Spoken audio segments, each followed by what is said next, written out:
I wake up screaming from that damn dream. I glance at my phone that reads 6:30 a.m. I let a big huff from my mouth. I have to go to school today. My room is closer to the orphanage, so now I have to walk. Great. I walk over to my purple bag. I pull out skinny jeans that are ripped at the knees, a white t-shirt with two girls holding their hands in a heart with lettering in the middle reading, "Hard times don't last long, but true friends do." And a plain black hoodie, of course, my black and white Converses. I rush to the bathroom, grabbing my hairbrush, and I gently brush my tangled hair. I pull my hair into a braid, and I brush my teeth. And I gently brush my tangled hair.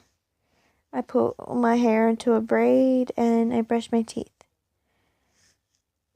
I have great personal hygiene because I had forceful parents, but I still love them. I walk back to my room to check the time. The time reads 7 a.m. Shit! I have to start heading for school. I grab my side backpack that is dark blue with green lines that look like waves. The school bell rings at 8:30 a.m. I have roughly an hour and a half to walk, so I better move. I run out the door. The orphanage is a tall building with old bricks that are cracked. Jimmy thinks the orphanage is like a dungeon in a castle. He has a creative mind for his age. I turn away from hell to go to another hell. I run down the road towards the woods, which leads to my school. I run for a mile without stopping. I'm on the cross-country team, but I don't think I told Sarah that we have practice today. Between the orphanage and the school is the woods. Seniors plus college kids tell scary stories about the woods, but I don't believe in them. Today we get to run through them. I'm team captain with my friend Ivory. We take captain very seriously, but sometimes we gotta joke about it. To my school is pretty straight, but there's one turn you have to take. It's a dirt road that leads up to an abandoned house, but that's a different turn. You have to turn right if you want to get to school. As I walk up to school, Ivory squeals, "Oh, great! You're back. You didn't miss a thing." Oh my fucking God, what happened to you? I tell her what happened, plus I saw the killer last night. The usual. "Oh, I am sorry, kitty." "Wait, you saw the killer?" Wow, I have to give you credit. I probably would shit in my pants. She says. I laugh. Have you seen Jane? She got mad at me and didn't text me at all." I say, scanning the crowd. "No, why is she mad?" Ivory asks. I shrug. "Oh, it's Ovary and Pussy. I mean Cat," a girl says behind me. It's Heather. "What do you want, cunt?" Ivory asks coldly. Heather looks at me and laughs. Looks like someone ran out of cutting space, and she couldn't hold her ground, Christina says, pointing at my face. I pull my hood over my face, and I stare at the ground. "Leave her alone. Her parents just got murdered," Ivory shouts. I shoot my head up, staring at Ivory. Damn. If Jane was here, she would beat the shit out of these girls. Ivory turns around toward the crowd of students. Oh no. Everyone, Cape Man is an orphan, she shouts. Fuck. Ivory's face grows dark and I blush also. Everyone stares and laughs. My eyes sting. I grab Ivory's arm and I turn, darting out of the school with Ivory right behind. Tears roll down my face while the wind is blowing my braid in different angles. We stop a mile away from school. I'm so sorry, Kate. I didn't mean to. Ivory pleads. I know. Ivory, you're fine. Don't worry about it. I say, wiping my tears. Oh no, you're crying, she says. I nod my head. Why don't you talk anymore? she asks. Ivory is a caramel color.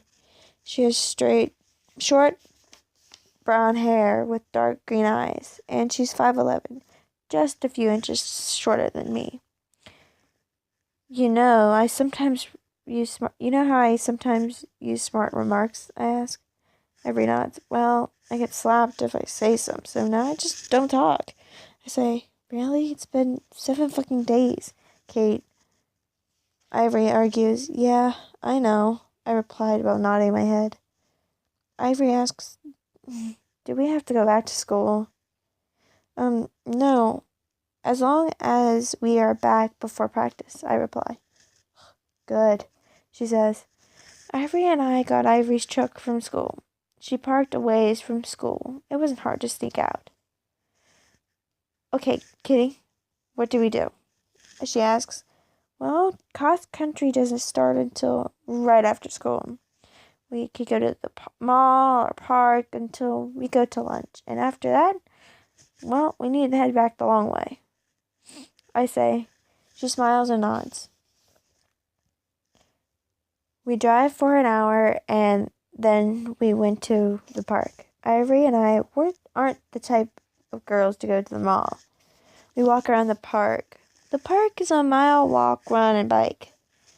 There is a water fountain in the middle of the park. Damn, why is girls so mean? Ivory asks. I shrug. Maybe they want attention, I suggest. Ivory just sighs. As I climb in Ivory's jet black Chevy truck, Ivory asks, so where do you want to eat? I raise my eyebrow at. She smiles. Of course.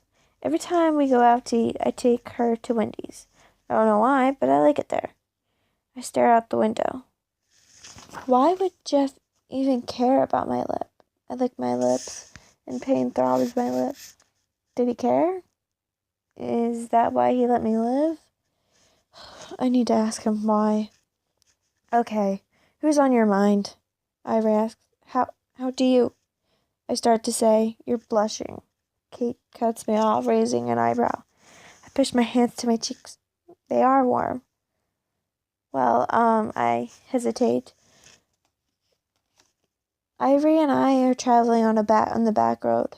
She slams on the brakes and my body jerks forward, but I abruptly stopped by the seatbelt. I ask, you like the killer, don't you? She asks. My eyes widen. What? No way. He killed my parents, then went after me. He rushes to my face. Ivory sighs and rolls her eyes. She lets go of the brakes, switching to the gas. Thank God.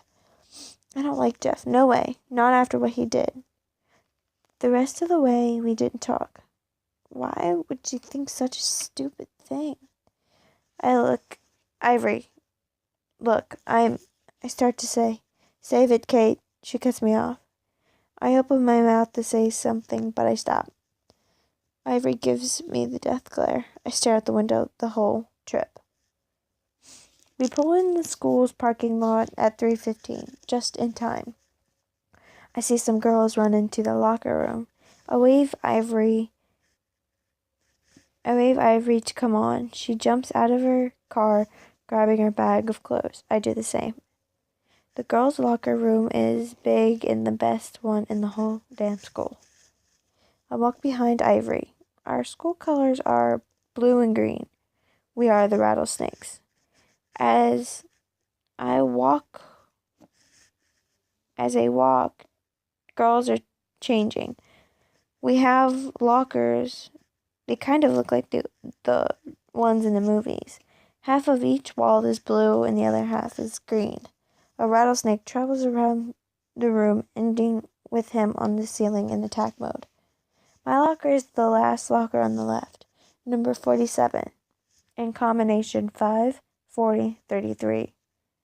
I rush out of my room, pulling on my black shorts.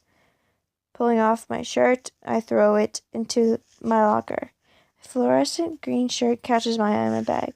Oh, I forgot about this shirt. This shirt that Jane and I got together. It says, Jane loves me and I love her. It is backless until the end of the shirt. I slip it on. It shows my sports bra, but hey, it's just a sports bra. I lace up my purple and black shoes on. I run out the door while pulling my hair into a ponytail. All my teammates stand in rows waiting for Ivory and I to start stretching. Ivory is already there waiting for me. I stand beside her. All right, we're going to be running in the woods to get long range, distance. Follow us with stretching, Ivory says. Ivory is the first in line to be captain. I'm next to her. We stretch. All right, we're going to walk to the woods. When we arrive, you run, I say, clapping my hands together. I walk to the woods in a 2-mile walk. The walk to the woods is a 2-mile walk. Ivory doesn't talk to me or look at me. Why is she so mad? I don't like him. The coach is sick, so Ivory and I are the coaches. The woods stand like tall guardians. The nerves in my body are jumping. I just can't contain it anymore. I hop and break out into a run into the woods. I hear shoes smack the ground. My legs are longer than the others, so I'm in front of them. Wind brushes my hair, and I feel like my body lifting into the air. I soar through the sky. Kate! A girl says behind me.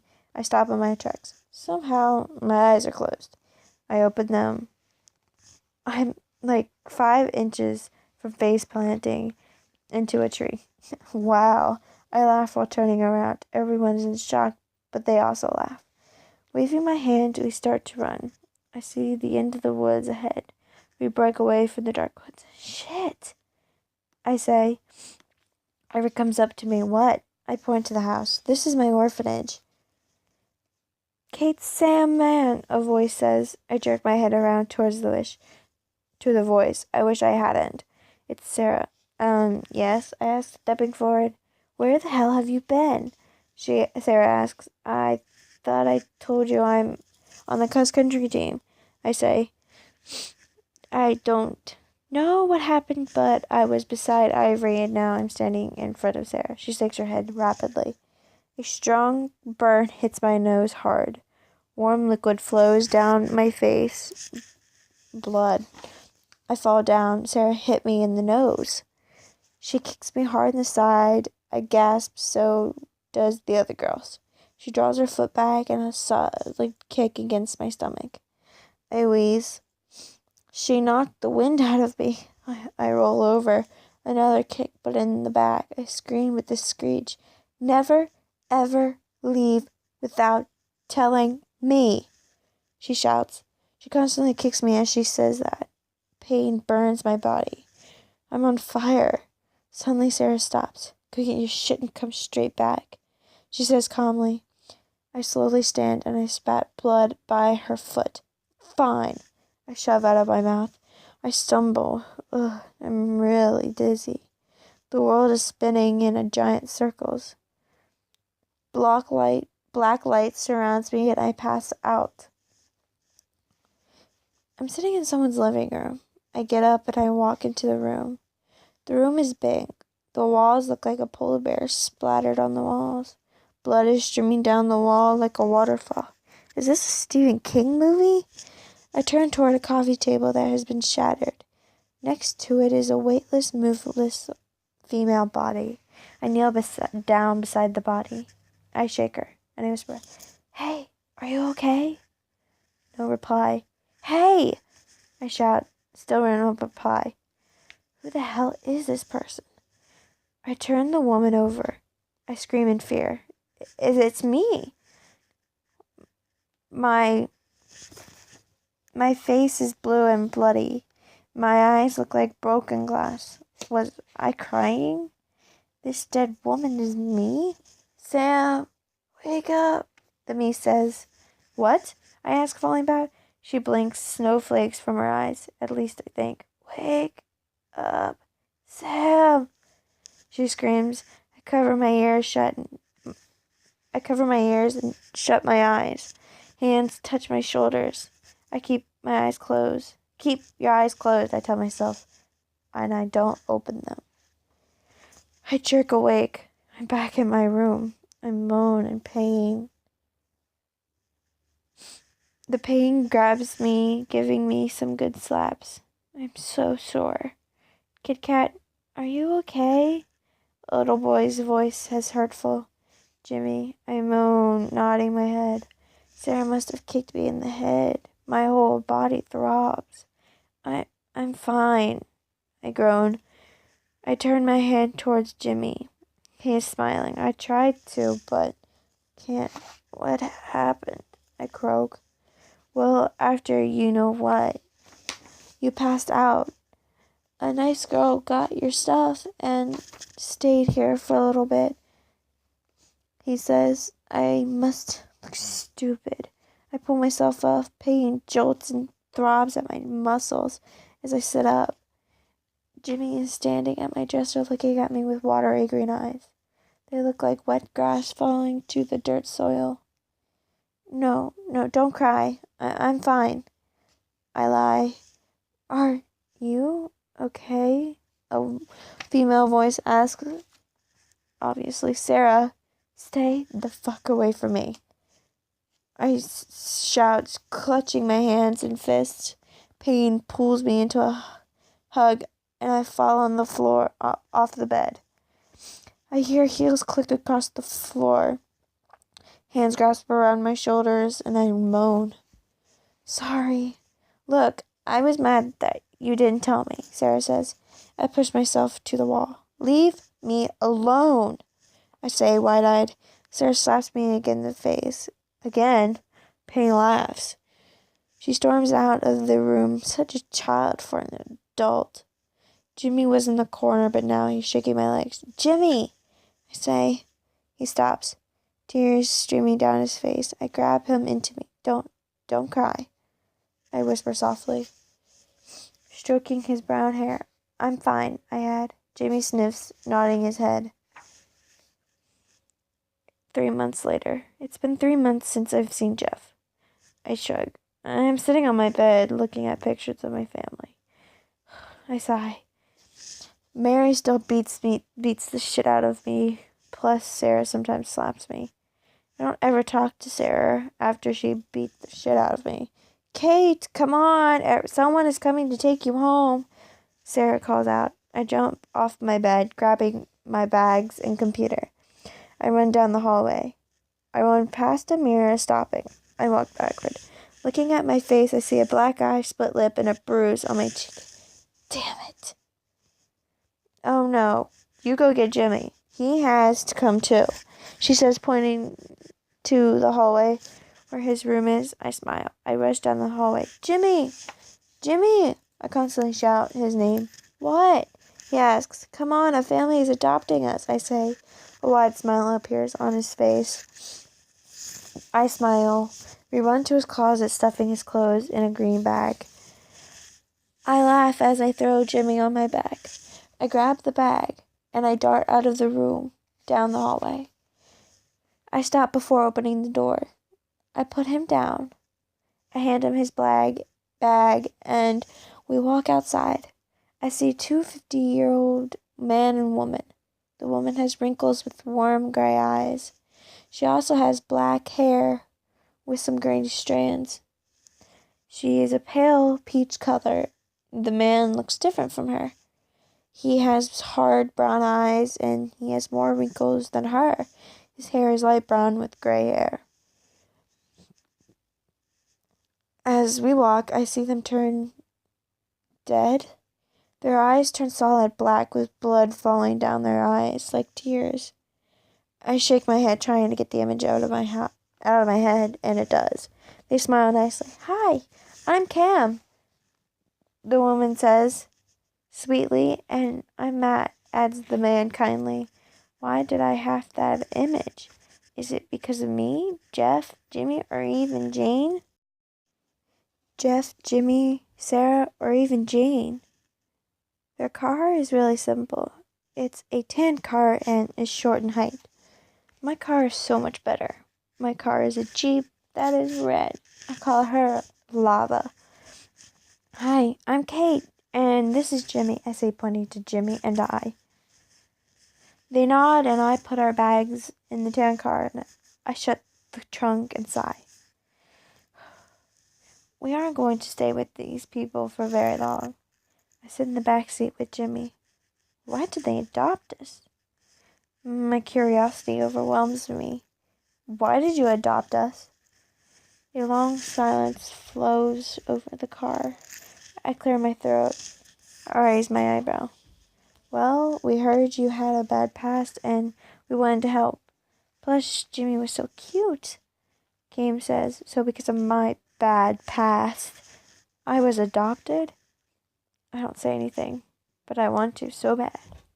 I'm not special. I frown. I feel like I know the turns we take. They feel so familiar, so painful. I lean my head against the window. My eyes flutter close. I run down a continuous train. Someone is chasing me. As I run, I look behind me. It's Jeff. I stop. Why am I running? I turn around. Jeff has stopped running. I bend my knees, putting my hands up.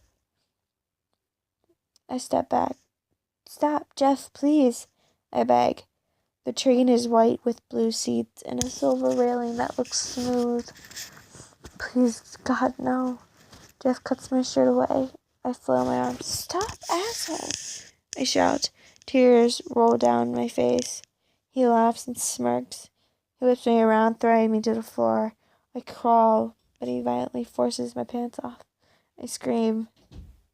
After he was done hurting me, he smirked at my body and he grabbed my hair. Go to sleep, he whispers. Wind gushes at me and I feel a wheel runs over my face. I scream in pain. Threw me off a train. Why? I whisper. My eyes shoot open. Kate, wake up, Cam says. What? I'm awake. I reply, that was different. That was a different dream, with the same ending. You were screaming, she says. I nod my head. I have nightmares every night.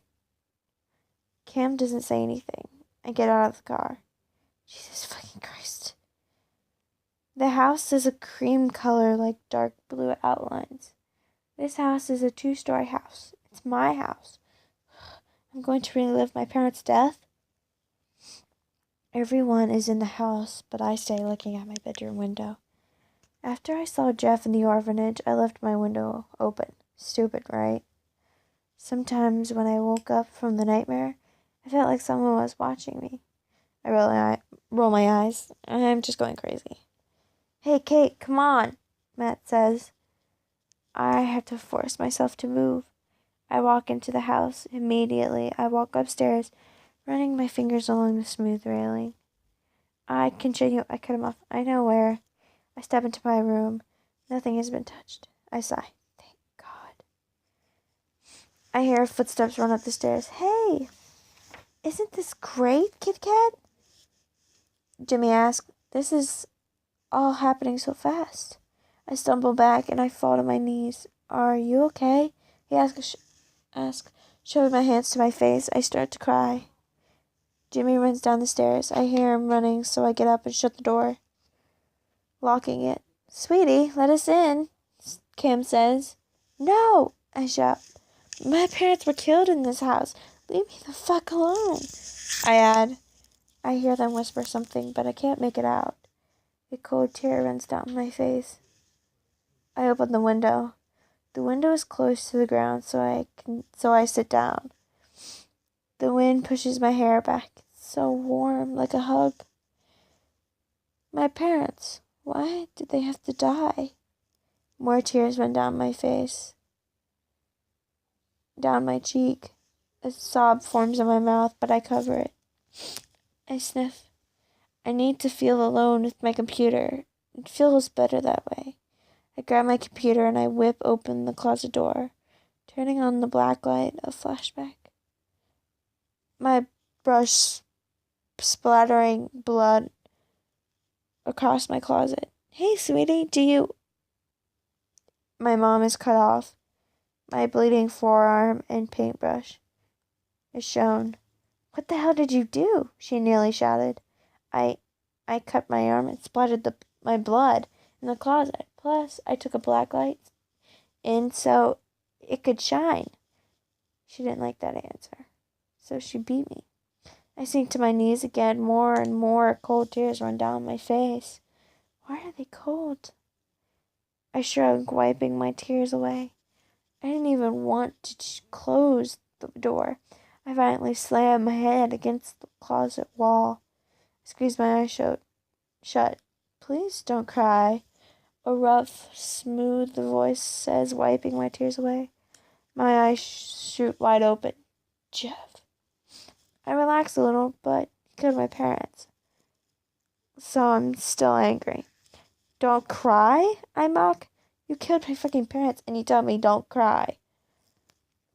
He sighs, turning around. I grab his arm. Shocked, he looks at me. I blush and he notices. Why did you visit me in the orphanage? I ask, letting go. He smirks. Smiles so cute, even if he cut it. Stop, you stupid bitch. You don't like him. You can't. 'Cause I know you. He laughs. That pisses me off. You think you know me? I shout. Your eyes just changed colors. He tries to wink. I growl. But I have a feeling that my anger won't last long. I didn't know my eyes changed colors. So please tell me, why didn't you kill me? I ask, walking over to my bed. I sit down with one leg under me and the other off the edge. Well, you wanted so badly to die that I just couldn't. He hesitates. If you didn't want to tell me the truth, you don't have to. I laugh. Just starts to have a comeback but stops. Be honest. Tell me what you're hiding from me, he says. I sigh. The woman who runs the orphanage beat the shit out of me. Plus another girl beat me up. This is why I have all this. I point to my face. Something weird happened when you came up behind me the first time. I wanted to be close to you, I added. I blush, and of course, I'm pale. He laughs. No, that's not it. Maybe you're hiding it from yourself. My brother. Shit, no, fuck, no. I'm not telling him. Plus, you don't know what close is, he adds. Jeff leans into me until we are breathing the same air. Kiss him, a voice shouts in my head. I laugh under my breath. He smiles wider. That damn smile. I grab him by his white hoodie, pulling him into a kiss. I kiss hard, and he kisses me back even harder. I lie down, pulling him on me, but my senses come back. You're kissing a killer. I shove him off me, and I gasp for air. Don't get used to that, I say stupidly. Jeff laughs. I'm sorry. I didn't mean that. I add. Oh, I think you did, he replies, laughing. I point at the window, and he leaps out, giving me a kissy face. I blush.